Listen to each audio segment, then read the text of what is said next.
कार्यक्रम में हो चुके हैं शामिल। सुशील जी, गुड मॉर्निंग, बहुत बहुत स्वागत है आपका। सबसे पहले एक बार राय बाजारों पर ही क्या समझा जाए, जिस तरह का मूव हुआ है 23,800 से वापस से हम 21,800 तक पहुंचे, फिर से 23,800 की तरफ बढ़ रहे हैं। क्या कहना चाहता है बाजार, क्या संकेत मिल रहे हैं? तेजी होनी है, मंदी होनी है, या फिर इसी तरह से थोड़ा समय बाजार लोगों को कंफ्यूज रखेगा? आप कैसे पढ़ रहे हैं इन सारे संकेतों को? 3-4 आयाम हैं, पर्सपेक्टिव्स हैं, डायमेंशंस हैं अनिल जी, इस गंभीर प्रश्न को जिसको आपने बड़ी सरलता से रख दिया। देखिए, इंडिसेस की कहानी एक तरफ, इंडिविजुअल सेक्टर्स और स्टॉक्स की कहानी एक तरफ, और इंडिसेस के अंदर में भी अलग अलग टाइम फ्रेम। तो मैं इन तीनों बिंदुओं को साथ में जोड़ के चलता हूं। अभी जो नीचे से बड़ा रिबाउंड आ गया इंडिसेस में, यूएस मार्केट की वॉलेटिलिटी इंडिसेस की अगर मैं एनालिसिस को इग्नोर नहीं कर पा रहा हूं, जिनकी वजह से ये लगता है कि आगामी सप्ताह में ही, ज्यादा मार्केट बड़ी रफ्तार से चल रहे हैं, कि आगामी सप्ताह में कोई वापस एक बार झटका आ जाए वापस नीचे का इंडिसेस पे, तो बिल्कुल प्रैक्टिकल लगती है ये बात। कल ही जैसे चाइना ने बोला बोइंग की डिलीवरी नहीं लेंगे, और एकदम से झटके में 5 मिनट में वर्ल्ड के सारे मार्केट सेल ऑफ करने लग गए। तो हो सकता है कुछ ना कुछ साइबर रैटलिंग फिर से लौटे, और वही वहां की वॉलेटिलिटी इंडिसेस दिखा रही है। तो हमारी इंडेक्स में भी अगर कोई निफ्टी 500-600 पॉइंट का सडन डिप दे देती है और बैंक निफ्टी 1000-1200 पॉइंट का डिप दे देती है, तो बिल्कुल बिल्कुल तैयार रह के चलना चाहिए। पर नेट नेट अगर थोड़े से लार्जर टाइम फ्रेम पे मैं आ जाऊं, तो लगता है कि ये जो लास्ट बॉटम बना है, अब यहां से हम 24,200 की तरफ बढ़ रहे हैं निफ्टी पे, जहां से फिर वापस 1000 पॉइंट की फिर एक वॉलेटिलिटी की संभावना रख के चलिए। और इसको कोई पत्थर में खोदी हुई लकीर मत मानिएगा।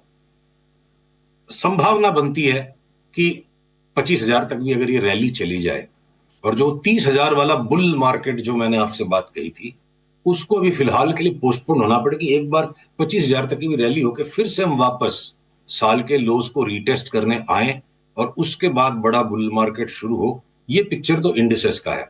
बट साथ ही मेरे को इतने सारे सेक्टर्स में रोज कुछ ना कुछ एक दो स्टॉक ऐसे मिल जाते हैं जो कहते हैं भाई निफ्टी अगर अगले 1.5-2 महीने 25,000 जाके वापस 22,500, 23,000, 21,800 आ भी जाए, तो कुछ स्टॉक्स ऐसे हैं जिनका तो भाई हमारा तो फाइनल बॉटम अभी हो रहा है, तुम निफ्टी को छोड़ो, हमारे को पहले ले लो। तो उस तरह का पिक्चर है निवेशकों के लिए इस बाजार में।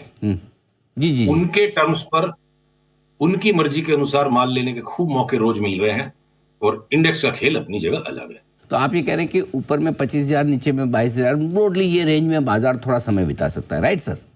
राइट जी, right, perfect, okay. Bank Nifty का क्या हाल दिखता है? तो देखिए, बैंक निफ्टी में जो एक बार के लिए ये सुपर नॉर्मल अपथ्रस्ट आ गई है, मैं इसको सुपर नॉर्मल इसलिए कहता हूं कि ढांचा इसका जो है वो ये था कि ये करेक्टिव स्ट्रक्चर है और इसने एक्स्ट्रा ऑर्डिनरीली गेन्स कर लिए अपने। तो बैंक निफ्टी अक्सर ही बार बार करती है।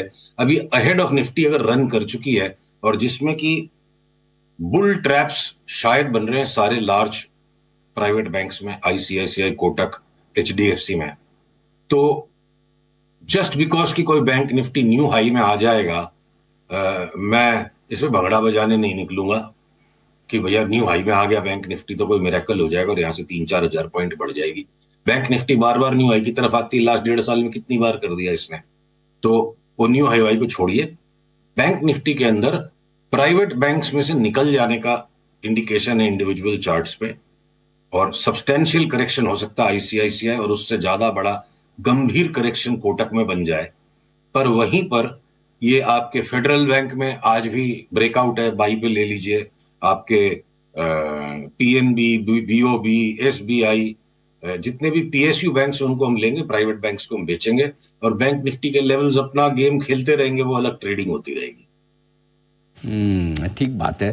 तो बैंक्स में यहाँ से बड़ी तेजी की संभावना है कम, और निफ्टी रहेगा रेंज बाउंड। अब आइए, आपने एक बहुत इंटरेस्टिंग बात की कि दो तरह से बाजार को देखो, इधर छोड़ दो इसको क्या हो रहा है इंडाइसेस में, स्टॉक्स पे, सेक्टर्स पे फोकस करें जहाँ पर बहुत बढ़िया मौके बन रहे हैं। तो जरा बताएं सर, आपको इस वक्त तेजी करने के लिए आज से क्या पसंद है? मैं स्टॉक्स की लिस्ट भी आपको गिनाना शुरू करूं उसके पहले एक बहुत महत्वपूर्ण बात संक्षेप में कहना चाहूंगा। इस वक्त बाजार जिस करवट पर खड़ा है, यहां लेने वाले को थोड़ी परेशानी हो सकती है और बेचने वाले को बड़ी चोट लग सकती है। मतलब सुख अभी किसी के भी पास नहीं है, कम दुखी होगा लेने वाला और बेचने वाला बहुत बड़ा दुख उठा सकता है ऐसी परिस्थिति में जब बाजार है। तो तात्पर्य है कि अगर आईटी के स्टॉक्स बिल्कुल कूट पीट कर कचुम्बर करके रख दिए गए तो 1.5% 2% का स्टॉप लॉस लगा के इन्फोसिस में सट्टा करने के जैसे अभी तक चार्ट नहीं बनी है। पर डिलीवरी बायर के लिए, इन्वेस्टर के लिए लार्ज कैप आईटी बिगीज हो सकता है नेक्स्ट वीक तक उनमें फाइनल बाई सिग्नल बन जाए। बट अभी अगर एलटीआईएम, एम्फेसिस, एलटीएस ऐसे स्टॉक्स के अंदर में अगर शुरू में बाई सिग्नल आ गया और ये सब डिलीवरी के सौदे अगले 1 महीने तक, अनिल जी मेरी ऐसी इच्छा है, हमने अपने क्लाइंट्स को भी इंटरनली ये कहा है कि हर वक्त हर एक काम को करने वाला आदमी फिर वो न तो वक्त को देख रहा है न परिस्थिति को देख रहा है। जब बड़े रिवर्सल बनते हैं तो लिवरेज को कम रखकर आप अपने ऊपर दबाव कम बना करके पहले डिलीवरी का काम कीजिए। जब ट्रेंड बन जाएगा ऊपर का तब हम सट्टा करेंगे। तो 3-4 स्टॉक्स अगर आईटी में आ गए, लार्ज वाले भी थोड़ा इंतजार में है। फार्मा के अंदर अगर सन फार्मा, डॉक्टर रेड्डीज बाई पे, और एक एमएनसी स्टॉक आज हमने फाइजर को भी लिस्ट में ऐड करने का डिसाइड किया। जैसे ग्लैक्सो भाग गया फाइजर, हर कैलामिटी में फाइजर पता नहीं क्या ग्लोबल दादागिरी करता है, उसकी चार्ट तैयार है, फाइजर यहां से उखड़ जाएगा। अब मैं आ जाऊं अगर आपके इंजीनियरिंग स्टॉक्स में, तो एक लार्सन एंड टूब्रो में फर्म बाई आ चुका है, डिप में उसको लेना है। बाकी के कुमिंस, सीमेंस, एबीबी, इनमें थोड़ा सा समय बाकी है। सीमेंट के स्टॉक्स को एक बार छोड़ दीजिए, वो बड़े नॉइजी हैं। मेटल्स के स्टॉक को छोड़ दीजिएगा और थोड़ी सी नीचे की जगह है। तो मेरे पास क्या बचता है? स्मॉल फाइनेंस बैंक्स में एयू बैंक, जाना स्मॉल फाइनेंस बैंक, इनमें बाई है, बाकी में सेल नहीं है। मैं आपको लिस्ट में बताऊं कि अगर जीएसएफसी ये अगर 2-4 दिन में बाई बन जाए, या रियल एस्टेट के स्टॉक्स में प्रेस्टीज, एम्बेसी, डीएलएफ, तीनों में हमारे यहां सब बाई फिगर हो चुका है, डिलीवरी बाई है, सट्टा करने की बाई नहीं है। अगर मैं ऑटो कंपोनेंट्स में आ जाता हूं, तो आपसे पहले बात हुई थी हमारी पिछले सप्ताह में कि बॉश ले लेंगे, लास्ट वीक बात हुई एमआरएफ ले लेंगे, एमआरएफ के साथ अब सीएट को जोड़ दो, फिर आप ये Rico auto, automotive axles, Sundaram brake lining, 3 stocks. मैं नहीं कह रहा हूं इन 3 स्टॉक्स में कोई खास बात है और बाकी के ऑटो कंपोनेंट्स में नहीं। इन तीनों में बॉटम पहले बना है, बाकी हो सकता है सप्ताह 10 दिन में बना देंगे। और अगर मैं वापस फार्मा के छोटे स्टॉक्स में आऊं, तो ग्रेन्यूल्स और एल्केम में एनी टाइम बाई ट्रिगर होने वाला है। एचएफसीएल में एक हमारा मल्टी बैगर बाई कॉल आ गया लास्ट 2-3 दिन पहले, हमारे क्लाइंट्स हमने डिस्कस ऑलरेडी कर लिया इसको, ये डिस्क्लोजर आपको देना जरूरी है। तो अगर एचएफसीएल अब यहां से लगता है कि 4 गुना 5 गुना की चाल निकल गई, तो देखिए जो इन्वेस्टमेंट होराइजन की चार्ट्स हैं और जो इन्वेस्टमेंट होराइजन के ट्रिगर्स हैं, उनको मैं निफ्टी के अंदर में ये सोच लूंगा भैया 5-10% की जगह पकड़ के चलो इन स्टॉक्स में। तो इन्वेस्टमेंट होराइजन पे लेके ही अब काम करने का समय दिख रहा है। सारे चार्ट्स एक्सट्रीम ओवरसोल्ड हैं और जैसे जैसे पैटर्न्स परिपक्व होंगे उनको लेंगे।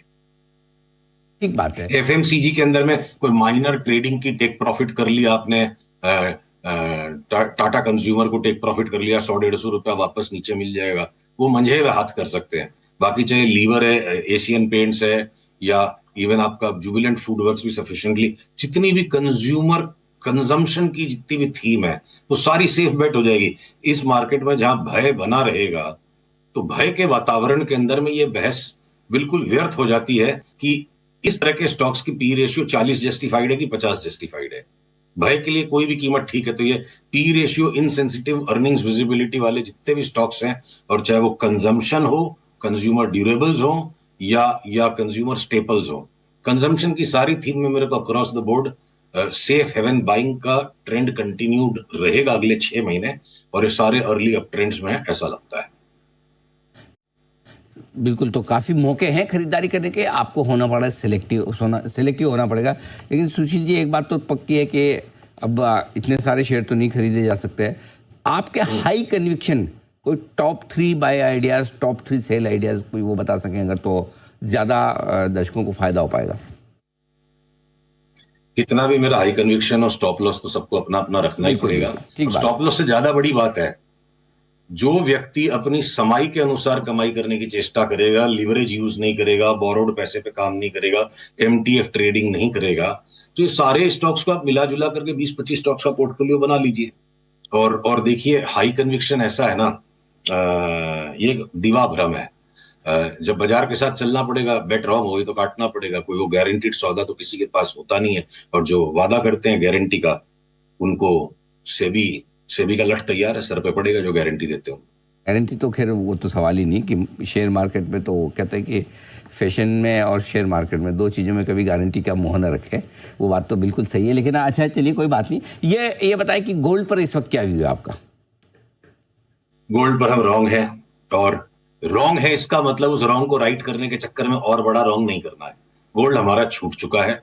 Extreme overbought, extreme hyper movement अभी जो गोल्ड में है, तो छटपटाहट, तरसाव, ये लगे कि हमारा उपहास हो रहा है, दबाव बनता है दिमाग पे। पर इस दबाव के अंदर दब जाना सबसे बड़ी गलती होगी। हम गोल्ड में वही स्टांस से, देखो सिंपल बात है, भगवान ने मैंडेट तो मेरे को कभी दिया नहीं था कि हर चीज को हर वक्त में सही पकड़ लो। जो नहीं समझ में आया उसको छोड़ दिया, और जब भी अब गोल्ड में काम करेंगे बेच के ही करेंगे, हमें लेना नहीं। क्योंकि गोल्ड के साथ साथ मैं सिल्वर की भी चार्ट को देखूं, अगर ये रिस्क ऑफ की वापस एक बेट आती है, और वॉलेटिलिटी इंडेक्स जो दिखा रहा है कि अगले 10 दिन में जोर का एक फाइनल इंडेक्सेस में बॉटम बन सकता है। तो लास्ट टाइम कैसे गोल्ड और सिल्वर टूटे थे, गोल्ड में भयंकर शॉर्ट स्क्वीज और लॉन्ग टर्म फाइनल टॉप बनता लग रहा है। तो मैं इस पे अभी कोई भी लेवल्स की बात नहीं करूंगा। जिस दिन मुझे रिवर्सल मिल जाएगा उसके बाद गोल्ड पे मैं अपने कॉल आपके साथ खुद रिज्यूम करूंगा। फिलहाल हमारा हाथ उस पर सही नहीं चल पा रहा है, हम पकड़ नहीं पाए हैं, और हम वेट करेंगे कि जब हमारे को सही पैटर्न मिल जाए। ठीक बात है, परफेक्ट।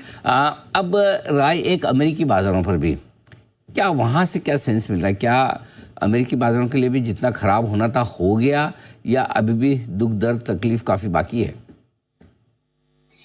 इस सवाल को अनिल जी आपने पूछा है, बड़ा अच्छा किया। देखिए, दो बहुत महत्वपूर्ण बातें हैं। आप पिछले 150-200 साल का इतिहास, जब से वर्ल्ड में स्टॉक मार्केट नाम की चीज है, आप देखो जब जब बड़ी से बड़ी कैलामिटी आती है उसके बाद स्टॉक मार्केट बेतहाशा ऊपर भागता है।